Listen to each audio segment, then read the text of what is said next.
जय जगन्नाथ। ये हूँ पवित्र त्रिवेणीश्वर घाट। यही त्रिवेणीश्वर घाट रे बहुत पुरातन ऐतिहासिक किसी जिनस लुचि रही जहाँकि अलौकिक समान अन्य माने ठीक से जान ना।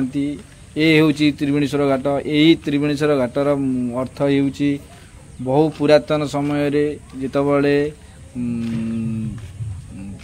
प्रभु रामचंद्र वनवास समय चलीथिला। यही घाटरे प्रभु रामचंद्र एवं माँ सीता यही त्रिवेणीश्वर घाटरे आसी रहूतिले बा यही त्रिवेणीश्वर घाट यही कि प्रसिद्ध जे प्रभु रामचंद्र अनुपस्थिति रे माँ सीता यही जो त्रिवेणीश्वर घाट आपन देखुंत। यही त्रिवेणीश्वर घाटरे प्रभु रामचंद्र पिता स्वर्गस दशरथ माँ सीता माता यही पिंडदान करते। यही त्रिवेणीश्वर घाट एक बहु पुरातन घाट। यही त्रिवेणीश्वर घाट रे नानादी प्रकार कार्य करा जाए जेमती कि